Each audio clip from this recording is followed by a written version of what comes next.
അരിമലയും വാങ്ങിച്ച് വീട്ടിൽ കാത്തു വെച്ചോളൂ. ഒന്നുകൂടെ മറന്നടാ, ഒന്നുകൂടെ മറന്നടാ, ഒന്നുകൂടെ മറന്നടാ, ഒന്നുകൂടെ മറന്നടാ. കുന്തിരിക്കം വാങ്ങിച്ച് വീട്ടിൽ കാത്തു വെച്ചോളൂ. കുന്തിരിക്കം വാങ്ങിച്ച് വീട്ടിൽ കാത്തു വെച്ചോളൂ.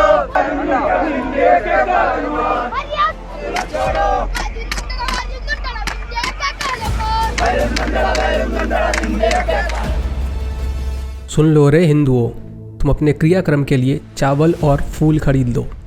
ओहो, एक चीज़ तो मैं भूल ही गया, जितने भी ईसाई हैं तुम सब भी अपने लास्ट राइट के लिए अगरबत्ती खरीद लो, क्योंकि यहाँ आ गए हैं तुम्हारे टुकड़े करने वाले। अगर यहाँ रहना है तो शांति से रहो, आज़ादी कैसे लेना है हम जानते हैं। तुम्हारे हत्यारे आ गए हैं, अगर रहना है तो शांति से रहो, अगर शांति से नहीं रहे तो हम जानते हैं कि हम क्या कर सकते हैं। हम राम मंदिर में घुस के फिर से अल्लाह की इबादत करेंगे इंशाअल्लाह। इंशाअल्लाह अपने आप को याद कर लो संगियों, ना हम पाकिस्तान जाएंगे ना हम बांग्लादेश जाएंगे, जाएंगे तो सिर्फ 6 फीट मिट्टी के अंदर। अरे ओ संगियों सुन लो, जाने से पहले तुम सबको भी लेकर जाएंगे। ये नारे सुने सुनाए लग रहे हैं, इंडीड ऐसे ही नारे कश्मीर के हिंदुओं के जेनोसाइड के कुछ समय पहले लगाया गया था। देन उसके बाद क्या हुआ हम सब लोग जानते हैं।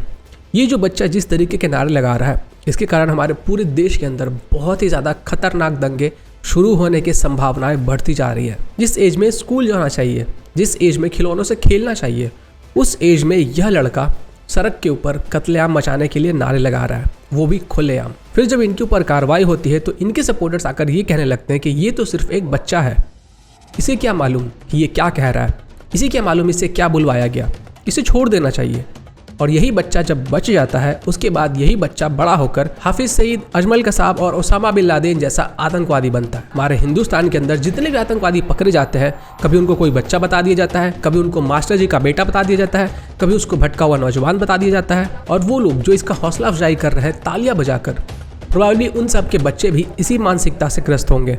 प्रोबेबली उनके बच्चे भी बड़े होकर आतंकवादी ही बनेंगे। अगर इन सब चीज़ों के ऊपर रोक नहीं लगाया गया तो ये चीज़ें बढ़ती ही जाएंगी, ये रुकने का नाम नहीं लेंगी। पिछले कुछ महीनों में हमने देखा है किस तरीके से हिंदुओं के ऊपर अटैक्स बढ़े हैं, कितने सारे हिंदुओं को मौत के घाट उतार दिया गया। और ये जितने भी इंसिडेंट्स हुए हैं उन सब के पीछे इसी ग्रुप का हाथ था, PFI का हाथ था। और ये जो लोग जो आपको नारे लगाते हुए दिखाई दे रहे थे, ये सब के सब PFI के लोग हैं। तो दोस्तों आज मैं आपको बताने वाला हूँ कि मैं अपने छोटे मोटे खर्चों को कैसे मैनेज करता हूँ। मैं अपने छोटे मोटे खर्चों को मैनेज करने के लिए बिनों पे ट्रेडिंग करता हूँ। तो चलिए मैं आपको बताता हूँ कि कैसे आपको इस ऐप को यूज़ करना है। तो गाइस जैसा कि आप देख सकते हो मैंने बिनोमो ऐप ओपन किया हुआ है और फिलहाल मेरा जो रियल अकाउंट है इसमें 40,633 रुपीज़ है। यहाँ पे आपको डिपॉजिट का ऑप्शन भी मिल जाता है, जहाँ पे आप क्लिक करके आराम से अपने अकाउंट में फंड्स को ऐड कर सकते हो। फंड्स को ऐड करने के लिए यहाँ पे आपको ढेर सारे ऑप्शन मिल जाते हैं, जैसे कि फ़ोनपे है, पेटीएम है, UPI है। तो चलिए मैं आपको यहाँ पे बताता हूँ कि कैसे यहाँ पे आपको ट्रेडिंग करना है। ट्रेडिंग करने के लिए यहाँ पे आपको सबसे पहले अपना एसेट सेलेक्ट करना होता है, जो कि मैंने क्रिप्टो सेलेक्ट कर लिया है। उसके बाद आपको यहाँ पे अपना इन्वेस्टमेंट सेलेक्ट करना होता है, जो कि मैंने 3500 सेलेक्ट कर लिया है। अब ये जो ग्राफ है इसको आपको प्रेडिक्ट करना होता है कि ये ऊपर जाएगा या फिर नीचे जाएगा। तो फिलहाल मुझे लग रहा है कि ये जो ग्राफ है वो ऊपर जाएगा, तो मैं 3500 ऊपर की ओर लगा देता हूँ।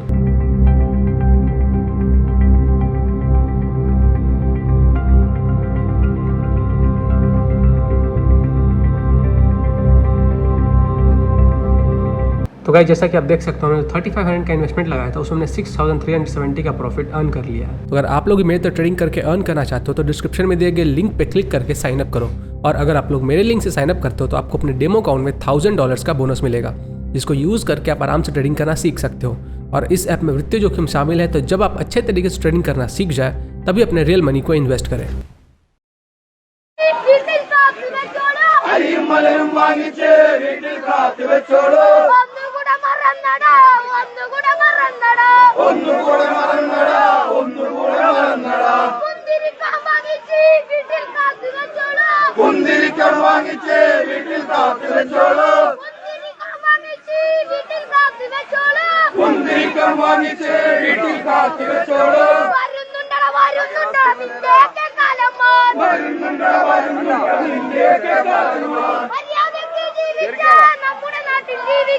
മര്യാദക്ക് ജീവിക്കാം. ജീവിച്ചോ മര്യാദയ്ക്ക് മര്യാദയ്ക്ക് മര്യാദയ്ക്ക് ജീവിച്ചോ മര്യാദയ്ക്ക് മര്യാദയ്ക്ക് മര്യാദയ്ക്ക് ജീവിച്ചോ മര്യാദയ്ക്ക് മര്യാദയ്ക്ക് മര്യാദയ്ക്ക് ജീവിച്ചോ മര്യാദയ്ക്ക് ജീവിച്ചില്ലേ നമുക്കറിയാം ആസാദി മര്യാദയ്ക്ക് ജീവിച്ചില്ലേ നമുക്കറിയാം ആസാദേ മര്യാദയ്ക്ക് മര്യാദയ്ക്ക് മര്യാദയ്ക്ക് ജീവിച്ചോ മര്യാദയ്ക്ക് മര്യാദയ്ക്ക് മര്യാദയ്ക്ക് ജീവിച്ചോ വരുന്നുണ്ടട വരുന്നുണ്ടട നിന്റെയൊക്കെ കാലന്മാർ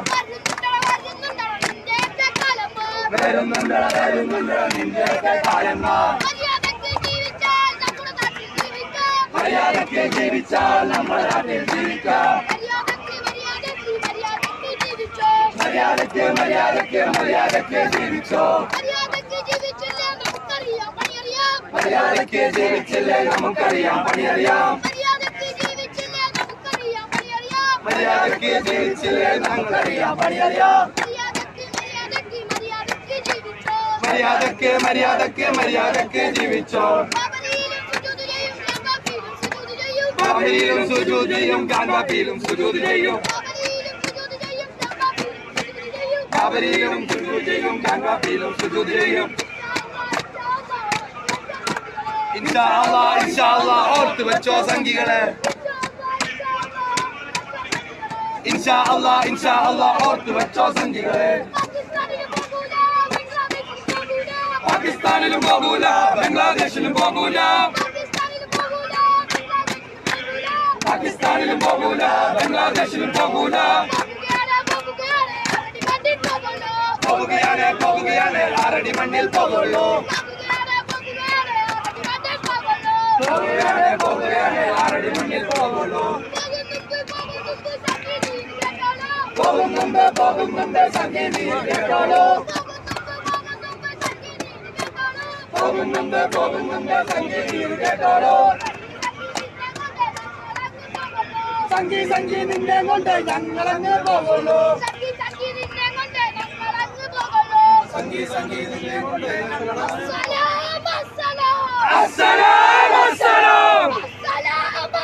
PFI के लोग जिस जिस भी स्टेट में एक्टिव है वहाँ पे आतंकवादी गतिविधियाँ बहुत ही ज़्यादा बढ़ती जा रही है। वहाँ पे हिंदुओं का कत्लेआम हो रहा है। सड़क के ऊपर पब्लिकली गैर मुसलमानों के जेनोसाइड के लिए धमकियां दी जा रही है। मैंने अपने चैनल पे बहुत सारे ऐसे वीडियोस बनाए हैं जिसमें मैंने PFI को एक्सपोज किया है और इनका जो असली चेहरा है वो लोगों के सामने लाया है। मुझे ताज्जुब हो रहा है कि अभी तक इस ग्रुप को बैन क्यों नहीं किया गया है।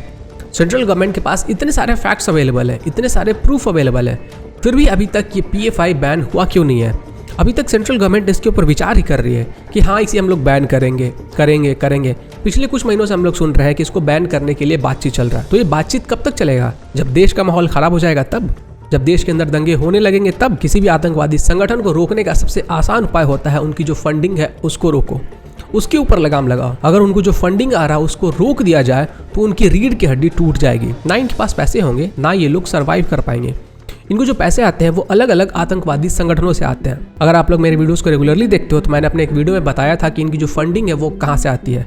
इनके फंडिंग का जो पूरा नेक्सस है वो मैंने एक्सपोज किया था। ये जो टीनेजर है जिसकी उम्र करीब 10 से 12 साल होगी, इसके दिमाग में जो RDX बढ़ा जा रहा है वो बहुत जल्द फटने वाला है और ये किसी न किसी मास्टर प्लान का हिस्सा दिखाई पड़ता है। क्योंकि हमने देखा है कि पिछले कुछ महीनों में किस तरीके से पूरे देश के अंदर हिंदुओं को टारगेट किया गया, उनके ऊपर हमला किया गया। और इन चीज़ों की जो शुरुआत हुई थी वो राजस्थान से हुई थी। राजस्थान के अंदर जब हिंदू नव वर्ष के ऊपर वहाँ पे रैली निकाली गई थी तो वहाँ पे उनके ऊपर पथराव हुआ और वहीं से पूरा वायलेंस शुरू हुआ था और वो धीरे धीरे करके बाकी के राज्य में फैला। चाहे आप झारखंड की बात कर लो, मध्य प्रदेश की बात कर लो, गुजरात की बात कर लो, वेस्ट बंगाल की बात कर लो, इंडिया के बाकी राज्यों में ये चीज़ें फैलती गई। और अब केरला से ऐसे बयान आ रहे हैं, ये लोग कह रहे हैं कि हम लोग ज्ञानवापी में जाएंगे, वहाँ पे हम लोग अल्लाह की इबादत करेंगे। हम लोग अयोध्या का जो मंदिर है उसमें जाएंगे, वहाँ पे भी अल्लाह की इबादत करेंगे। वैसे ये लोग इतना ज़्यादा इसलिए उछल रहे हैं क्योंकि ये लोग केरला में है और केरला में कम्युनिस्ट गवर्नमेंट है। अगर ये लोग उत्तर प्रदेश के अंदर होते तो अभी तक इनके घरों पे बुलडोजर चल चुका होता। अब समय आ गया है कि प्रेसिडेंशियल रूल लगाकर केरला के अंदर से इन लोगों को खत्म किया जाए। अगर इन लोगों को रोका नहीं गया तो ये लोग पूरे देश के अंदर नफरत की आग फैला देंगे। इनके लिए तो सुप्रीम कोर्ट का कोई वैल्यू नहीं है क्योंकि सुप्रीम कोर्ट के आदेश के बाद ही राम मंदिर बनाया जा रहा है और ये लोग कह रहे हैं कि हम लोग राम मंदिर में जाएंगे और वहाँ पे अपने अल्लाह की इबादत करेंगे, प्रेयर्स करेंगे। ये तो एक तरीके से कंटेम्प्ट ऑफ कोर्ट हो गया। ये लोग हमारे देश के कॉन्स्टिट्यूशन को नहीं मानते हैं, ये लोग हमारे देश के संविधान को नहीं मानते हैं। आई रिपीट, ये लोग हमारे देश के संविधान को नहीं मानते हैं। ये लोग सिर्फ एक कानून मानते हैं और वो है शरिया। और ये वही लोग हैं जो तालिबान को सपोर्ट कर रहे थे जब तालिबान ने अफगानिस्तान के ऊपर कब्जा जमाया था। इन लोगों को देखने के बाद मुझे घिन भी आ रहा है और गुस्सा भी आ रहा है। अल्लाह ने तुम्हें यही सब काम करने के लिए भेजा है क्या? जो भी मुस्लिम इस इंसिडेंट के खिलाफ आवाज़ नहीं उठाता है, पीएफ के खिलाफ आवाज़ नहीं उठाता है, वो सब भी इस पूरे इंसिडेंट में बराबरी का हिस्सेदार है। फिर कुछ लोग आकर कहते हैं कि यार सारे मुसलमान ऐसे नहीं होते हैं। तो अगर सारे मुसलमान ऐसे नहीं होते हैं तो फिर वो लोग इन सब इंसिडेंट्स को कंडेम क्यों नहीं करते हैं, इनके खिलाफ आवाज़ क्यों नहीं उठाते हैं? अगर आप इन सब चीज़ों को सपोर्ट नहीं करते हो तो इनके खिलाफ आवाज़ क्यों नहीं उठाते हो? और फिर जब इनको कुछ बोला जाता है तो ये लोग आके कहते हैं कि सारे मुसलमान ऐसे नहीं होते हैं। जो लोग भी इस एक्ट को चुपचाप देख रहे हैं वो सब के सब इस एक्ट में बराबर के हिस्सेदार हैं। इन सबको देखने के बाद मुझे सिर्फ एक ही सीन याद आ रहा है, के मेनन का ये डायलॉग, बच्चे नहीं है, टाइम बॉम्ब है साले, आतंकवादी के पिल्ले हैं।